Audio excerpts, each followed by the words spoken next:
Hi, welcome back to Mom of Four Boys. Tonight we are making baked chicken leg quarters, and we're going to have some potatoes in it and some carrots, and we're going to use salt, pepper, and garlic, and some ground paprika.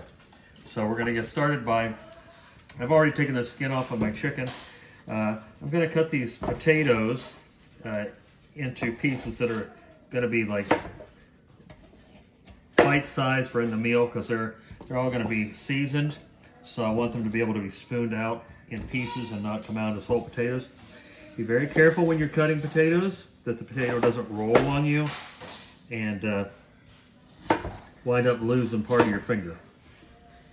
It can happen quite easily. That happened to us one thing. Happened to me, yes. And that really changed the course of my playing guitar for a little while.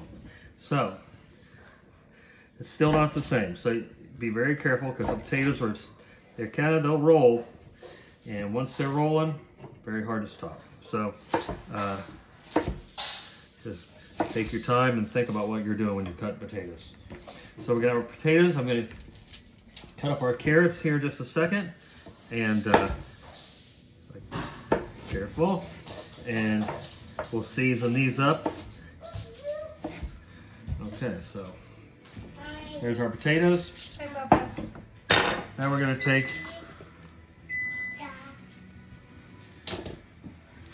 take our carrots, and we're going to cut them into pieces about 2 inches long. This is a wonderful little device here. Yes, honey. Oh, thank you. If they're bigger pieces, bigger carrots, you can cut them into little shorter pieces, because you want them to cook all the way and be nice. And one for me to eat. So what we're going to do is I'm going to put olive oil, salt, pepper, and garlic, olive oil, salt, pepper, and garlic on this. I'm going to season the chicken with these same seasonings. Paprika. Okay, and then we're going to just toss these in this together. Mix them together like this. Very simple. I should have had a bigger bowl, but that's all right. This will be perfect.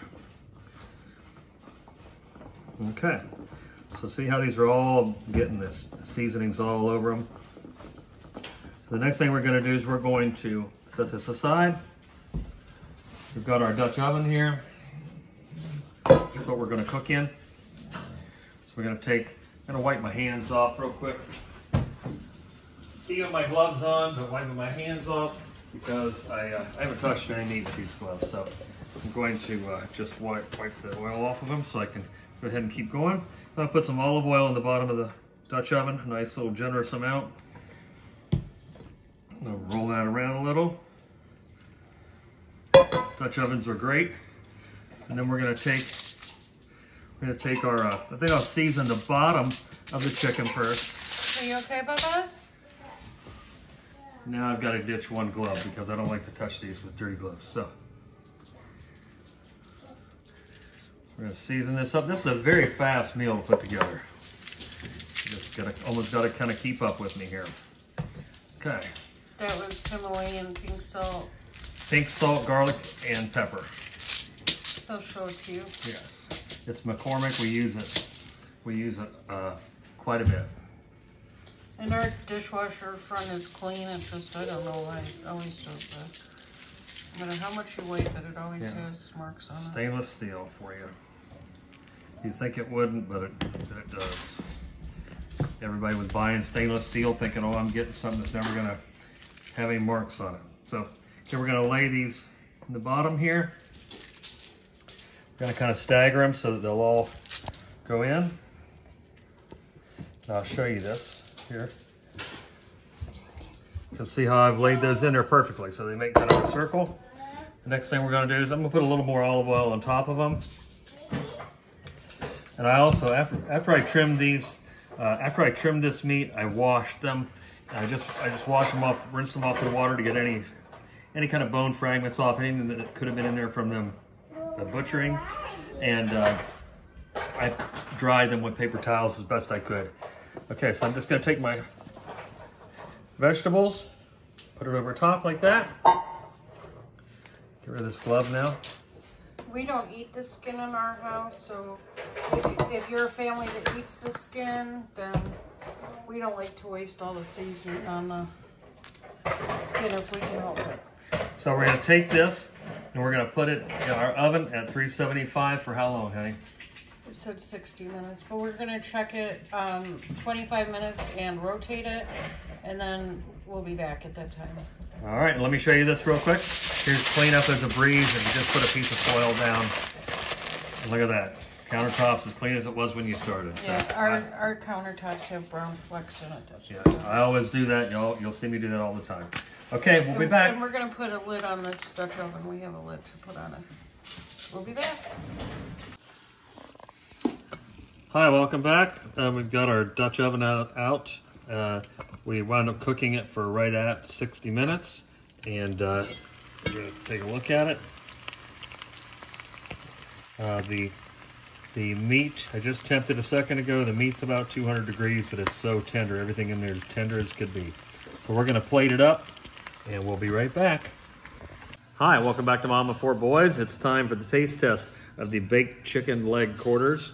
The carrots, potatoes, stuffing, and corn. You saw that we baked these vegetables here in the Dutch oven. We added the corn and the stuffing separate. So let's dig right in. We cooked it for about an hour, and it just, look at the meat is just so tender. Still a lot of steam coming off of it too. Just falling off the bone. Here we go. That melts in your mouth.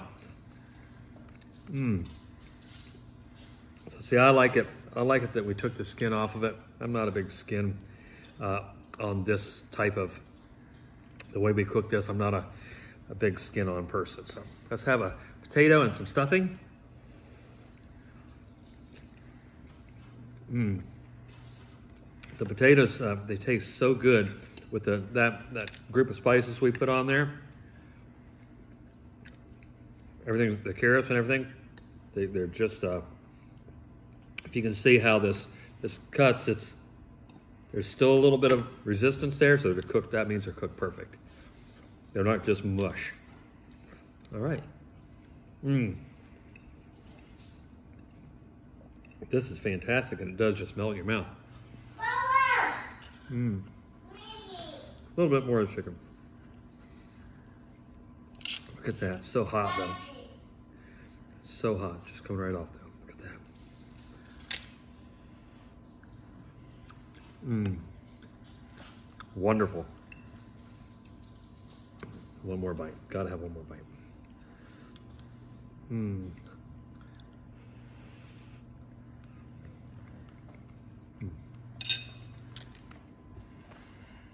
Fantastic. So make this very, very simple. I threw this thing together and nothing flat. Rachel did most of the work peeling the carrots and the potatoes. So yeah, please like, share, and subscribe. Make this for your family. Tell your friends about Mom of Four Boys. Tell everybody you know about Mom of Four Boys. And come back and join us again. And until the next time we see each other, have a great rest of your night, and God bless.